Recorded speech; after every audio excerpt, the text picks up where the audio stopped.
Bonjour à tous, j'espère que vous allez excellemment bien. Aujourd'hui, on se retrouve pour parler Formule 1, pour faire le débrief du Grand Prix du Brésil, 20e manche de ce championnat du monde 2023. On va revenir un petit peu sur tout ce qui s'est passé sur ce Grand Prix, notamment qui était une course sprint. On va revenir sur le bilan des Bleus qui n'a pas été fantastique. Pour Esteban Ocon, ça s'est mieux passé pour Pierre Gasly, et puis on parlera également de plein de petites choses qui s'est déroulées ce week-end. N'hésitez pas à vous abonner à la chaîne, à réagir dans les commentaires, à mettre un pouce bleu, à partager la vidéo sur les réseaux sociaux, notamment auprès de vos proches, si vous pensez que ça peut les intéresser. Dans les commentaires, n'hésitez pas à me dire qui vous a plu, qui vous a déçu. EPS 2.0, c'est sur la plateforme de podcast, Amazon, Deezer, Spotify, Google, TikTok, le débrief des courses et des compétitions que je peux voir en direct. Et on commence tout de suite avec ce Grand Prix du Brésil. Week-end très intéressant, même si on sentait bien que les moteurs étaient fatigués. C'est vrai que dimanche, on a eu quand même pas mal de casses, de pépins techniques, en plus des abandons sur d'autres soucis, sur des contacts en piste. C'est un circuit où on peut avoir de la bagarre, et ça fait du bien. Ça reste un circuit quand même un petit peu à l'ancienne. C'est un circuit qui maintenant est devenu un classique. Moi, c'est un circuit que j'adorais sur les jeux de Formule 1. Vraiment, c'est un circuit... parce qu'il est... En fait, c'est un circuit qui n'est pas si simple que ça en réglage. C'est-à-dire que tu hésites entre tenter d'enlever de l'aileron, d'avoir la vitesse de pointe, mais être en difficulté dans toute la portion technique, en te disant oui, mais comme c'est pas très large, tu vas peut-être réussir à bloquer les autres adversaires, sauf que tu as tendance dans ce cas-là à taper vraiment dans tes pneus. Ou soit à mettre un peu plus d'aileron en te disant tu seras bien dans la partie technique, sauf que c'est extrêmement compliqué de dépasser dans la partie technique et qu'il y a quand même pas mal de portions où tu es à pleine charge. Donc c'est toujours un petit peu difficile. Et puis c'est toujours un week-end intéressant parce qu'il y a toujours des conditions climatiques ultra changeantes du fait qu'il y a un lac qui est pas très loin du circuit, et ce qui fait que l'on a vu notamment vendredi soir on avait l'impression d'avoir une éclipse du soleil quand il y a eu cette tempête, mais c'est vraiment un circuit où les conditions climatiques sont très changeantes. Là, on a vu, même entre le samedi et le dimanche, les températures piste étaient très différentes, ce qui a posé des problèmes à certaines équipes qui ont eu un dimanche calvaire vraiment le dimanche, et qui avaient eu un samedi beaucoup plus facile. Et puis on a eu des belles bagarres dans le peloton, hein. Je pense notamment à la bagarre entre Alonso et Perez, mais on a eu également des bagarres, Gasly face au Mercedes. Voilà, il y a eu quand même quelques bagarres intéressantes, même si c'est vrai qu'il y avait encore des écarts de performance entre les différentes voitures. C'est surtout que là, on a eu vraiment l'impression qu'il y avait trois équipes qui pouvaient absolument pas se battre pour quelque chose. C'était Alpha, Williams et Haas, qui n'avaient aucune possibilité de marquer des gros points ce week-end. On l'a senti très vite. Et puis on a vu qu'il y avait des équipes qui étaient en difficulté, et c'est vrai que on voyait bien que on aurait du mal à aller chercher encore une fois Verstappen pour la victoire. Puis ce que j'ai bien aimé aussi, c'est qu'on a eu une course sprint un peu différente du Grand Prix. C'est-à-dire que voilà, on a eu des stratégies qui étaient différentes, des équipes qui étaient un peu plus en difficulté le samedi que le dimanche, et inversement. Donc ça, j'ai bien aimé. Bon, on va revenir sur la pénalité de Ricciardo et de Piastri. Je ne sais pas si vous avez vu dimanche, mais Ricciardo et Piastri, en fait, ils ont eu une pénalité dans les règlements FIA. En fait, c'est mal fichu. C'est pour ça que je voulais en parler. Ils se sont retrouvés à avoir un tour de retard parce qu'ils s'étaient arrêtés dans les stands. Et comme il y a eu drapeau rouge, ils n'ont pas pu reprendre la piste comme ils auraient dû être en capacité de le faire. Et dans ce cas-là, vous prenez un tour de pénalité et vous vous retrouvez à la fin du peloton. Et ça, c'est un petit peu la double peine. C'est pas de leur faute d'être allé dans les stands. On devrait trouver une solution. Alors, qui repartent en dernière position, je veux bien, mais avec un tour de retard, je trouve que là, il y a un petit peu une double peine. Surtout que du côté de la FIA, par contre, il y a un autre secteur. Il faudrait vraiment être beaucoup plus regardant. Il va falloir sanctionner. Il va surtout falloir imposer des règles. C'est sur cette voie des stands où là, on a eu des dépassements d'un côté, de l'autre. C'était la pagaille monumentale en qualification. Et il va falloir vraiment régler la situation de ces voies des stands, parce que là c'est le bordel, parce qu'on n'applique pas le règlement. Il faudrait appliquer le règlement, et on avait dit que ce qu'avait fait Alonso, ça allait ouvrir un petit peu une boîte de Pandore.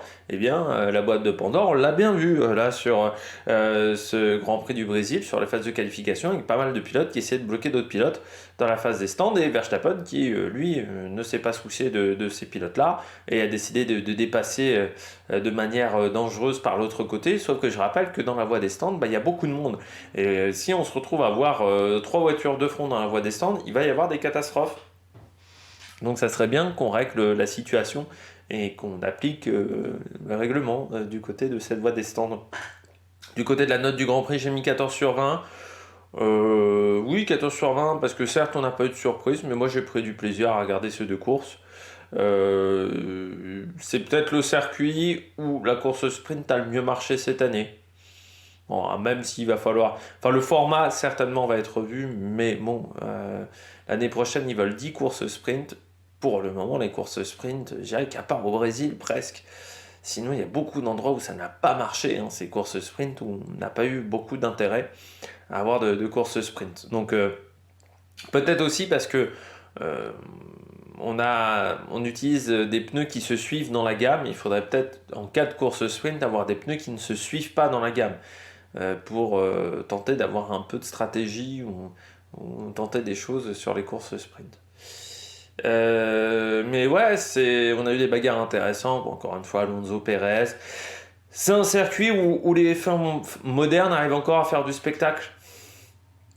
Contrairement au circuit de Catalogne où ça devient beaucoup plus compliqué. C'est vrai que ce circuit-là de Formule 1, on arrive encore à avoir des courses intéressantes, à avoir pas mal de bagarres. Donc ça, c'est très bien. On passe tout de suite au bilan des Bleus. Du côté du bilan des Bleus Alpine, il est difficile à analyser ce week-end de la part d'Alpine parce que bon, il y a des choses qui ont marché. Je pense Pierre Gasly, il récupère des points. Il fait une belle course ce dimanche, bien offensif. Stratégie en plus qu'à marché, pas de problème sur les arrêts au stand. Bon, ça c'est du très bon. Avec un Pierre qui finit bien la saison. Hein. C'est vrai qu'en début de première partie de saison, il était souvent un petit peu en retrait par rapport à Esteban. C'est vrai que là, ça fait depuis 3-4 courses où c'est plutôt l'inverse.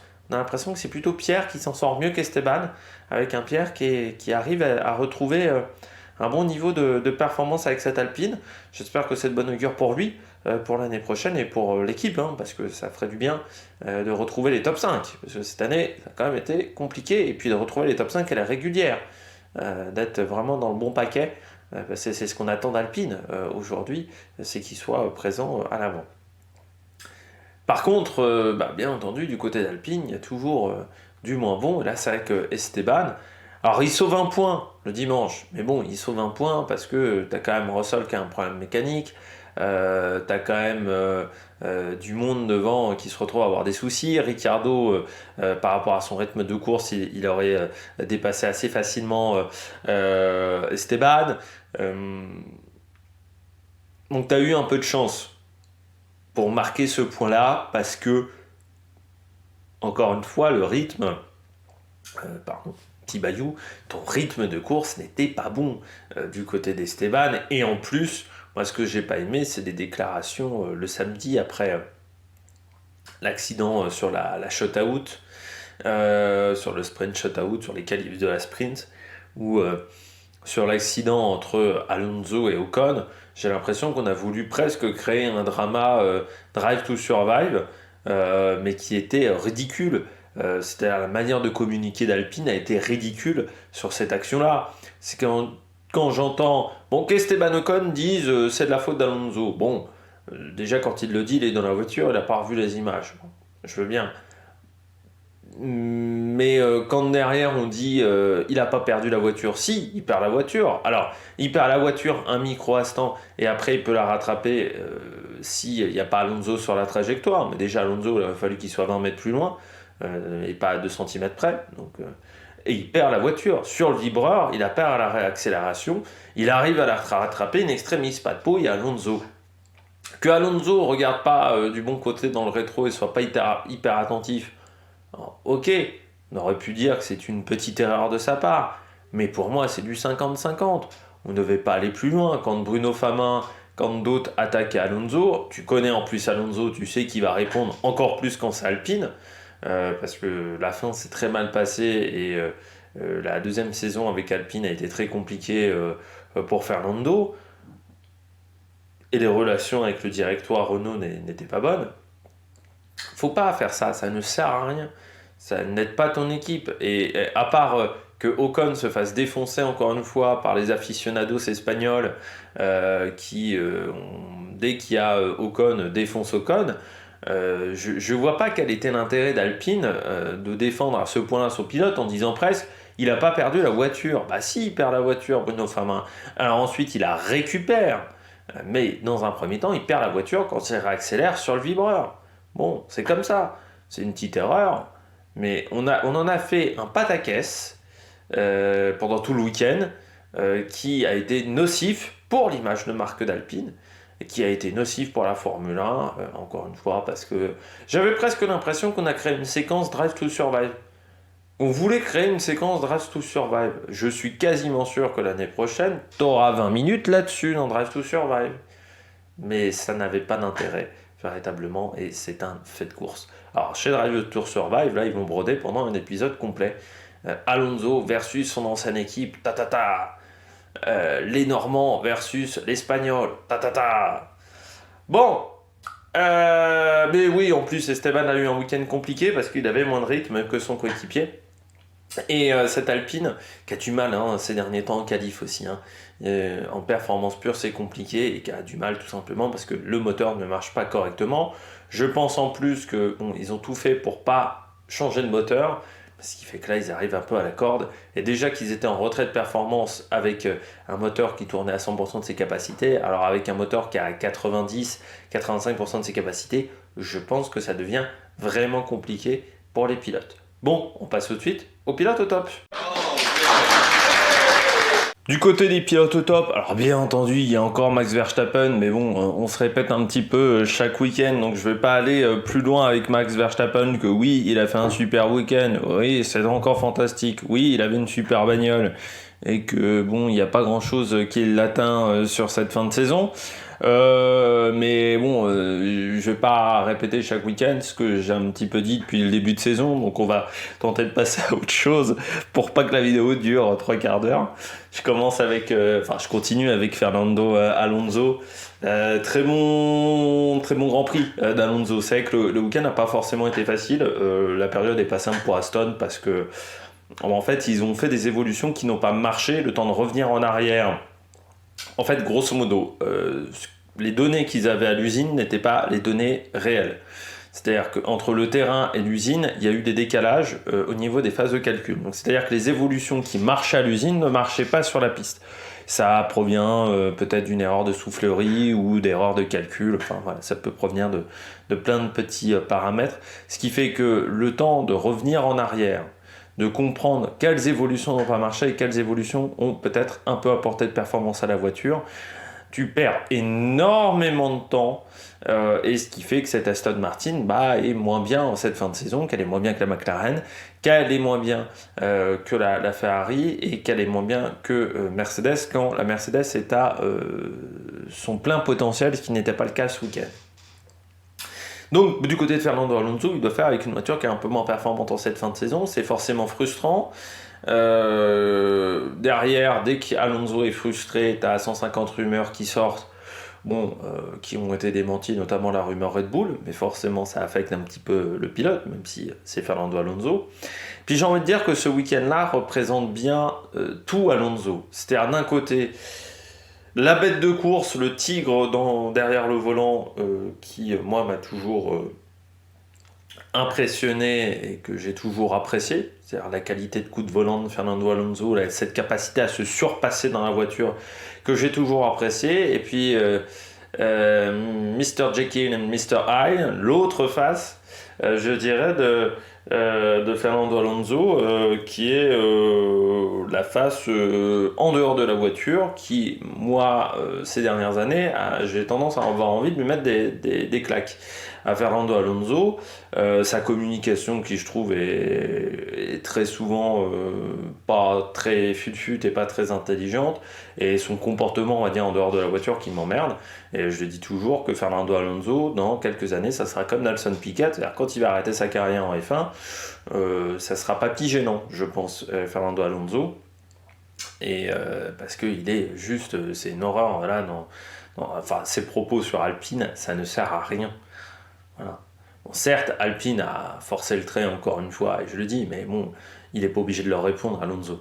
t'as l'impression qu'il est tout le temps obligé de répondre quand on l'attaque. Il est toujours dans cette idée-là.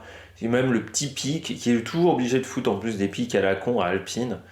Euh, Bon voilà, Alpine lui a redonné un volant en F1, il faut quand même le rappeler aussi. Si Alpine ne lui redonne pas un volant en F1, je suis pas sûr qu'aujourd'hui il est chez Aston Martin et je suis pas sûr qu'aujourd'hui il fasse pas de l'endurance avec Toyota ou qu'il soit pas au Dakar avec Toyota et qu'il soit pas à chercher un programme pour toute la saison. Il faut aussi rappeler que quand Alpine le reprend en Formule 1, c'est quand même une prise de risque à ce moment-là, parce que le mec n'a pas conduit une Formule 1 depuis un petit temps. Je trouve qu'il est... Alors certes, Alpine a fait des erreurs, encore une fois, ils ont fait des erreurs sur la gestion de son contrat, sur plein de paramètres, sur la deuxième saison. Mais il peut pas nier aussi que Alpine a donné une seconde chance à Alonso, et que si aujourd'hui il peut rouler dans une Aston Martin et qu'il peut monter sur des podiums, c'est aussi parce que chez Renault, à un moment, on lui a fait confiance.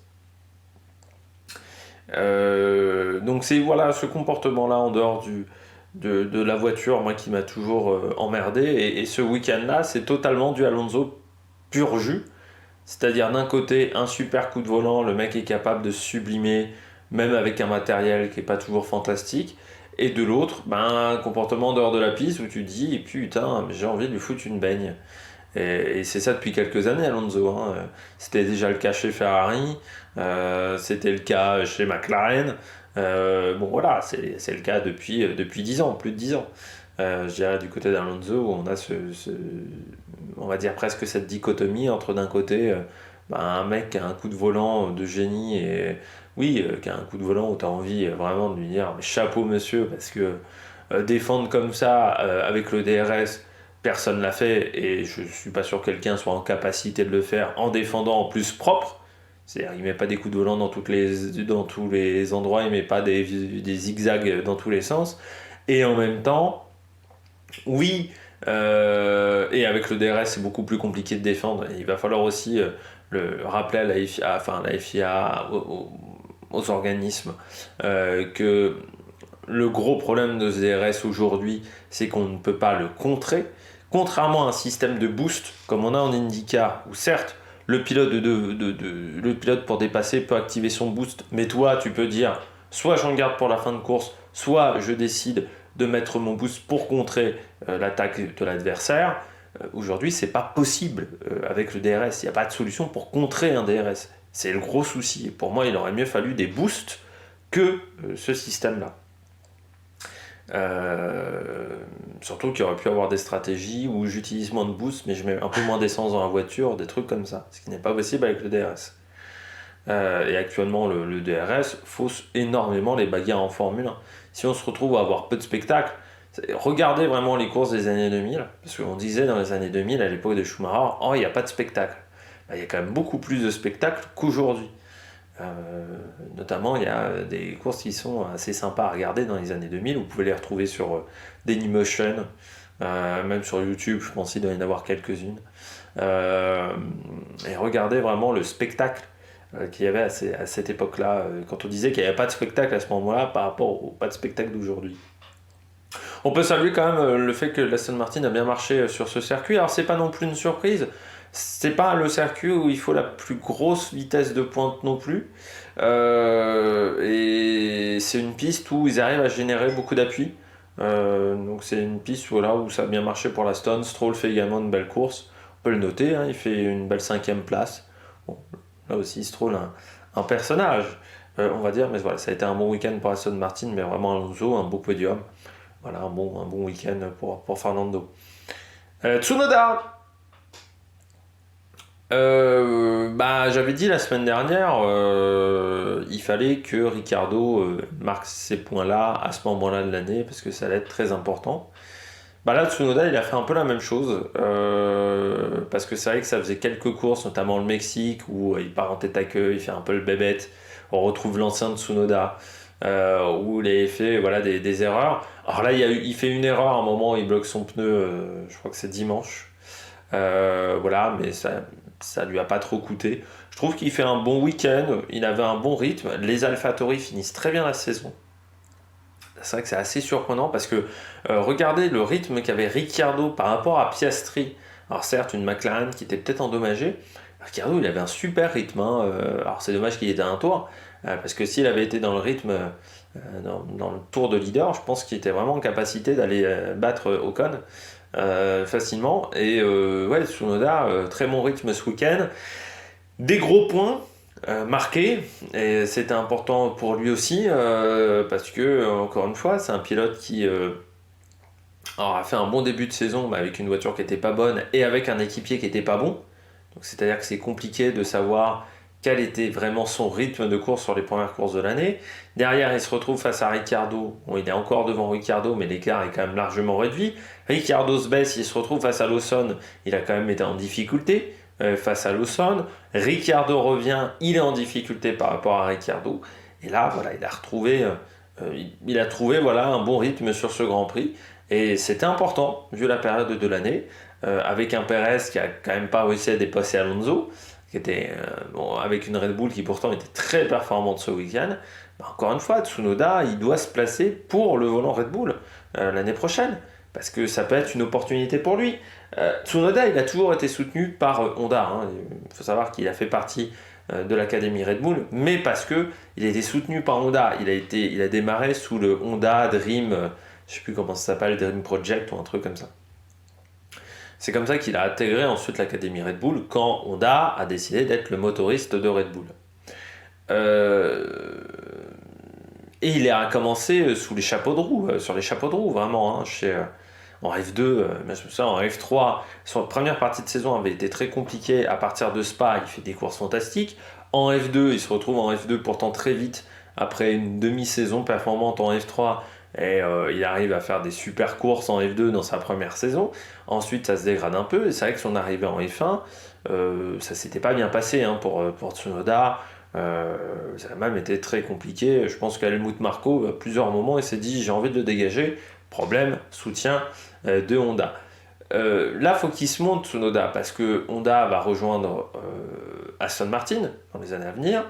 On ne sait pas trop comment ça va se passer chez Red Bull, mais s'il y a un pilote qui peut être dégagé avant les autres, c'est lui, je pense, parce qu'ils dégageront pas Lawson, parce que Lawson, je pense qu'il a un gros potentiel. Perez, j'ai l'impression qu'il a bien ficelé son contrat et ça a l'air d'être compliqué de le dégager. Donc ça sera peut-être Tsunoda le premier sur la liste avant Perez. En sachant que chez Aston Martin, il n'y aura peut-être pas la place pour lui. Tout dépendra de ce que voudra faire Alonso. Tout dépendra de ce que voudra faire Honda. Est-ce que Honda imposera son veto à dégager Alonso? Parce que ça pourrait être aussi possible. Parce que ça s'était très mal passé sur la fin avec McLaren. Et avec le coup du moteur de GP2, ils avaient vraiment pas aimé les Japonais. Donc ça pourrait être une possibilité pour Tsunoda de montrer qu'il est performant à Honda en disant regardez, je suis performant, je connais votre moteur, je peux aider Aston Martin à la place de Fernando Alonso. Mais pour ça, il faut qu'il montre un niveau de performance, ce qu'il avait fait en tout début de saison, mais pour moi, pas encore suffisamment. Là, ce qu'il a fait sur ce week-end, donc j'étais bien content pour lui. Puis je termine avec Norris, très belle deuxième partie de saison pour Lando Norris, qui fait vraiment du très très bon travail, le pilote anglais. C'est vrai qu'on a beaucoup mis en avant Piastri, on oublie peut-être un petit peu Norris, mais là encore, il est deuxième sur les deux courses. Voilà, il fait des bons grands prix. Quand la voiture est performante, il est performant. La deuxième partie de saison était bonne. Voilà, super. La question est de savoir quel a été son impact dans les changements sur la McLaren. Est-ce qu'il a beaucoup apporté à McLaren en termes de retour d'information pour faire évoluer sa voiture, ou est-ce que c'est parce qu'il n'a pas été suffisamment bon lors des essais de pré-saison, lors des 2-3 premières courses, qu'il n'a pas su insuffler la bonne direction à McLaren, que McLaren s'est retrouvé en difficulté pendant 3-4 Grands Prix. Ça, c'est la grande question que je me pose encore. On poursuit avec les bonnets d'âne. Du côté des bonnets d'âne, je commence avec Mercedes. Week-end dur. Week-end difficile. Surtout week-end difficile quand tu compares l'année d'avant. C'est-à-dire que 2022 Brésil, c'est plutôt l'un des circuits où ça s'était très bien passé pour Mercedes. En termes de rythme, la voiture était vraiment bonne. Et là, c'est vrai que cette année, ils étaient nulle part en termes de rythme de course. Une voiture qui avait beaucoup de mal à tenir ses pneus.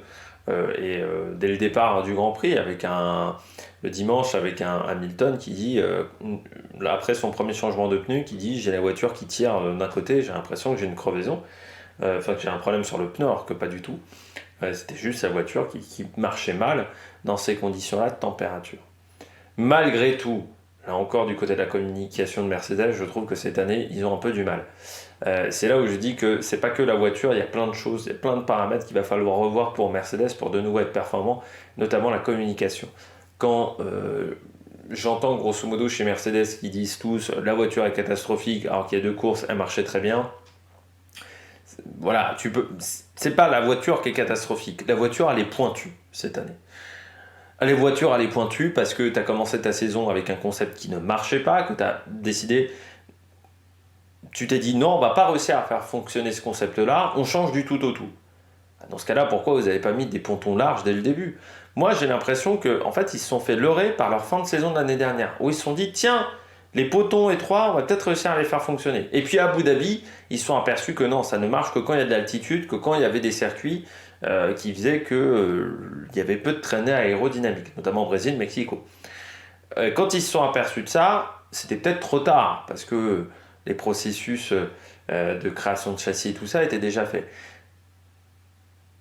Mais en gros, c'est des erreurs internes, encore une fois. Et quand Mercedes dit une course, une voiture fantastique, et là elle est catastrophique, d'un Grand Prix à l'autre, ça fait un peu tiquer, quoi. Parce que non, c'est pas ta voiture qui est catastrophique, c'est que ta voiture est compliquée à régler. Tout simplement parce que tu te retrouves à avoir une voiture qui n'était pas conçue pour un concept ponton large. Je l'avais dit après la première partie de saison, quand ils avaient amené les pontons larges, j'avais dit c'est intéressant, mais il va falloir voir comment ils vont réussir à trouver des nouveaux réglages, des nouveaux setups pour faire fonctionner la voiture. On s'aperçoit que c'est encore quelque chose qu'ils n'ont pas trouvé. Et là, sur ce Grand Prix du Brésil, ils n'avaient juste pas les bons réglages. Et quand tu es sur un week-end de sprint, tu commences mal, tu finis mal. Alors, on l'a vu cette année, avec ce format-là où tu as une seule séance d'essai libre, c'est impossible de rectifier le tir pendant le week-end. Et Mercedes n'a pas pu rectifier le tir. Et ça a été leur gros problème. En plus, je pense qu'au niveau du moteur Mercedes, dans l'équipe Mercedes, ils avaient un vrai déficit de performance parce que, notamment, Alonso les a dépassés en 2 secondes. Stroll, pareil. Donc, c'était vraiment un problème moteur parce que dans la ligne droite, c'était un problème moteur. Donc, je pense qu'ils avaient des moteurs qui n'étaient pas tout neufs du côté des Mercedes. Peut-être aussi qu'ils ont des moteurs qui sont un peu plus usés que chez Aston Martin. Parce que comme en début de saison, la voiture ne marchait pas du tout, ils ont peut-être un peu plus tiré sur les moteurs et que là, on arrive en fin de saison et qu'il manque de pièces un petit peu neuves. Et puis du côté de Mercedes, moi j'ai pas aimé les propos de Toto Wolff qui a dit que c'était son pire week-end de sa carrière en Formule 1. Je rappelle que Toto Wolff il a commencé avec Williams, quand Williams avait les moteurs Renault, il y avait Maldonado. Je peux vous dire qu'il y en a eu quelques-uns des week-ends pour Ave à l'époque, quand il y avait Maldonado et Barrichello. Je crois qu'il a commencé en 2010, Toto Wolff, donc à l'époque où c'était Hülkenberg, Barrichello. Je vais te le dire que Hülkenberg, Barrichello, l'année 2010 de Williams en Formule 1, c'était pas bon du tout avec le moteur Cosworth, qui était un moteur Cosworth pour Ave. C'était le fameux moteur qui était également donné aux équipes, aux 3 équipes qu'on avait inventées, la Caterham, Marussia et HRT. C'était HRT, pas HRC. Et bah là, c'était aussi des week-ends pour Ave. Quand il dit que c'est le pire week-end, non. Il a vécu des pires week-ends. Je peux te dire que le week-end, notamment en Catalogne, quand il a fallu régler le problème entre Rosberg et Hamilton, je pense que c'était pas un très bon week-end non plus. Mais là encore, cette communication qui est ratée, il y a plein de petits paramètres qui font que cette année ça ne va pas. On a un George Russell qui est quand même en difficulté cette saison par rapport à Hamilton. Je trouve qu'il a du mal en termes de... Enfin, sur cette deuxième partie de saison, il est en retrait. Hamilton s'en sort bien, lui il a plus de mal. J'ai l'impression qu'il arrivait mieux à faire fonctionner le concept avec les pontons réduits par rapport à Hamilton, et que là, ce concept-là avec les pontons plus larges, il a un peu plus de mal. Puis bon, dès le vendredi, la voiture avait un comportement où tu savais que ça allait être compliqué. Vendredi, notamment au virage, alors c'est le 1, 2, 3, 4, donc au bout de la ligne droite, là, la réaccélération, tu vois Hamilton faire des virgules, tu vois Russell faire des virgules à plusieurs reprises, donc tu vois que la voiture, elle a du mal à gérer, à tracter les pneus. Et forcément, quand tu manques d'adhérence, quand tu as du mal à tracter en sortie de virage, ça veut dire que tu vas fracasser tes pneus. Ils ont juste fracassé les pneus, mais parce qu'ils n'ont pas pu modifier leur réglage pendant le week-end. Bon, on continue avec Carlos Sainz. Pas un bon rythme ce week-end, Carlos Sainz, par rapport à Leclerc. Enfin, sur le rythme de qualif et même le rythme de course sprint, parce que sur la course longue, on ne peut pas évaluer le rythme de Charles Leclerc avec ce problème de direction assistée. C'est pas un bon week-end pour Carlos, vraiment déficit de performance. Il avait aucun rythme, dans le peloton il avait beaucoup de mal à se battre, à dépasser, pourtant des voitures beaucoup plus modestes que la sienne.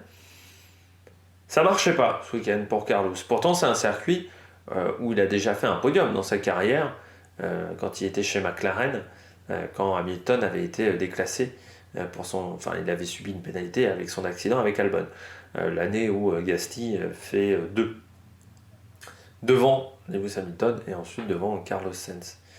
Donc c'est un circuit où il est plutôt performant.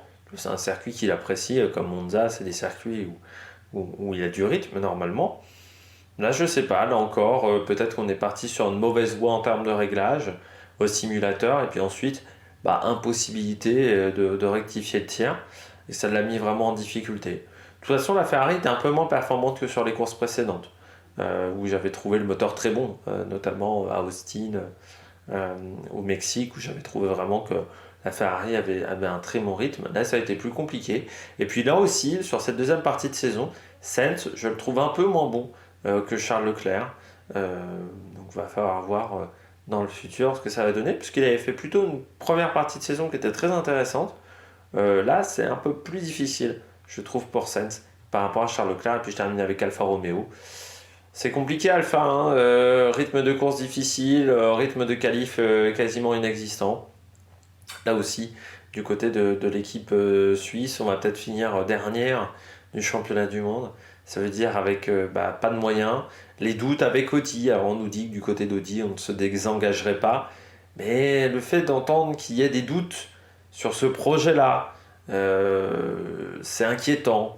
Le fait également que du côté de Sauber, on n'a pas créé un très bon châssis cette année. C'est pas qu'un problème de moteur. Cette année, Alfa Romeo, ils étaient derrière Haas sur beaucoup de courses. Alors certes, ils ont plus de points que Haas au championnat du monde constructeur, mais sur beaucoup de courses, ils avaient un rythme qui était moins bon que Haas. Je considère que c'est c'est une des rares voitures qui a régressé dans la hiérarchie quand même cette année, qui n'a pas progressé. Et comme déjà elle n'était pas très bonne cette Alfa Romeo, c'est inquiétant parce que ça montre que chez Alfa et chez Sauber, on n'a peut-être pas les capacités de rectifier le tir en cours de saison, et ça veut dire qu'on n'a peut-être pas des très bons ingénieurs. À part s'ils sont déjà tous sur le projet Audi, les bons ingénieurs, mais c'est quand même bizarre de ne pas avoir réussi à faire une bonne voiture, parce que le moteur Ferrari n'est pas si mal cette année. Donc la voiture est en difficulté, surtout si tu regardes par rapport à Haas.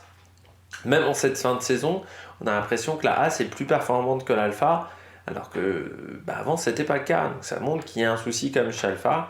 On a un petit problème de matière grise, j'ai l'impression, dans cette équipe. On regarde tout de suite les différents classements. On commence comme d'habitude avec le championnat du monde pilote. Max Verstappen est toujours largement en tête, vu qu'il est déjà champion du monde. Derrière, on retrouve Sergio Pérez qui reprend un petit peu d'avance par rapport à Lewis Hamilton. Le dernier Grand Prix n'a pas aidé pour Lewis Hamilton. Quatrième, Fernando Alonso qui repasse devant Lando Norris. Non, qui repasse pas devant Lando Norris. Lando Norris se rapproche. Vous avez Carlos Sainz par contre qui est sixième. Je vais y arriver.